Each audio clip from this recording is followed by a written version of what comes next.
Kafirlar көп, musulmanlar az болчу. Musulmanlarga өтө кыйын күндөр болгон эле. Musulmandарды жалгыз турган кезде musulmandарды азаптап, сабашып, кыйынчылыктар болуп турган кезде эле Пайгамбарыбыз саллаллаху алейхи вассалам акырым musulmanдарга уруксат берип, Медина шаарына көчкөнгө уруксат берет. Ошондо бир нече musulmanдар барып көчөт. Эң күчтүү сахабалар айтканда мындай жөнөкөй musulmandарды алып кетет. Мисалы үчүн Умар разияллаху анху батыр сахаба эле. Ал Меккеден Мединага көчүп аткан кезде Каабанын жанына келип айланып туруп, ушакта турган кафирлар кайылган эле. Эй кафирлар, кимдин аялы жесир болгусу кааласа, баласы жетим болушун кааласа чыксын деген. Эч ким чыккан эмес. Сахабалар бир аз-аздан көчүп Мединага көчүп чыккан кезде анан Пайгамбарыбыз саллаллаху алейхи вассалам Абу Бакр деген досу менен Абу Бакр Сиддик радиаллаху анху экөө Меккеден Мединага көчүш керек. Бирок көчөрдөн мурда шайтан алейхилана ушундай кафирларга ой берген, пайгамбар кетип баратат. Буну азыр өлтүрбөсөңөр пайгамбар кетип калат деген. Анан бир уруудан эгерде бир адамдар чыкса, баардык ушул урууга душман болуп калат деп, анан шайтан аксакал түрүндө келип туруп кеңешмеге. Анан ушундай ойду берген эле. Силер бир уруудан чыкпагыла. Силер ар кайсы уруудан 10 баладан чыгаргыла. Жаш жигиттерди күчү толтурган 10 баладан чыгаргыла. Баардыгы келип туруп пайгамбарды өлтүрсүн деген эле да. Анан ушинтип алар анча бир 10 уруудан 10 баладан чыгарып, 100 эркек келип туруп, пайгамбарыбыз Мухаммад алейхиссаламды өлтүрмөкчү эле.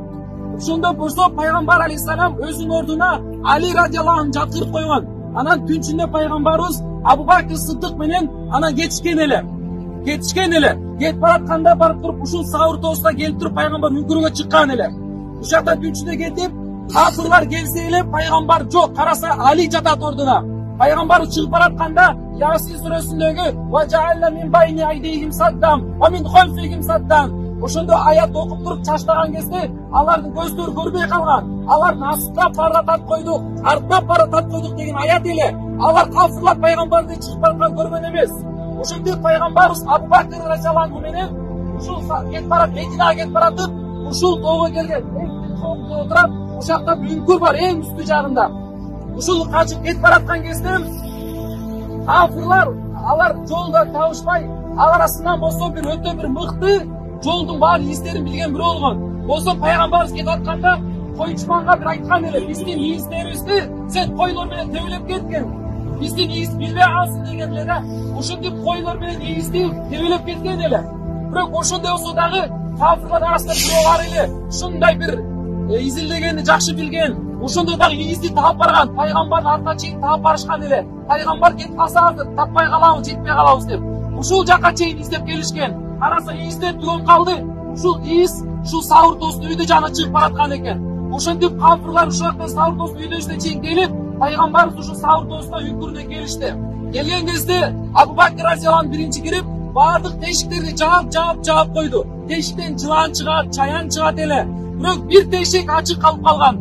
Ошондо пайгамбарыбыз Мухаммад алейхиссалам киргенде Абу Бакр разияллаху бир буту менен тешикти жаап койгон эле. Пайгамбарыбыз келип Абу Бакрдын астына жатканда ушул тешиктен жылан чагып Абу Бакр разияллаху бутун чаккан эле. Бирок ал пайгамбардын уйкусун бузуп койбойн деп ал чыдап турган эле. Көздөн жаштар чыгып аткан эле. Бирок пайгамбардын таттуу уйкусун бузуп койбойн деп чыдап турган эле ошол кезде. Ушул жакка жашынып турган кезде кафирлар курал жарактар менен жүзөккө адамдар келип атат. Пайгамбар көрсө эле башын алабыз деп ушундай артынан кууп келишкен эле ошакка чейин. Келген кезде Аллахтын кудурети үңкүрдү келип туруп желени каптап койгон желе менен каптап койгон билебиз. Бул желе бул дүйнөсүндө эң жеңил үй экен да. Башка үйлөр цементтен болот мисалы үчүн иттин үйү өзүнчө жыгачтан болот. Ар бир үй өзүнүн да бир туруштук берип турган үй болот экен. Бирок жөргөмүштүн үйү бул мут койсоң эле бузулуп калат экен үйчү. Инна ахванал байт ла байтул анкабут. Бул эң жеңил үй, бул ушул жөргөмүштүн үйү деп Аллах Куранда айткан эле. Куранда анкабут деген сүрө бар, жөргөмүш деген сүрө бар. Ушул анкабут кызмат кыл пайгамбарыбызга кызмат кылган үчүн Аллах жөргөмүч деген сүрөнү түшүргөн эле. Анкабут деген арабча. Кимдеген ушул сөздү туура эмес айтса күнөөкөр болуп калат. Анкабут жөргөмүч деген сөздү да туура айтыш керек да Куран-ы Каримдечи.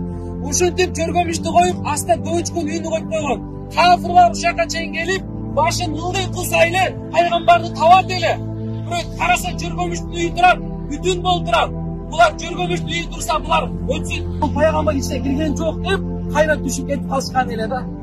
Пайғамбар ушақта 3 gün, 2-3 gün болып, анан кейін ушақта тауарларды Меккеден алып тұрған еле. Анан кейін пайғамбар ушақтан даже Мединаға сапар тартқан жер.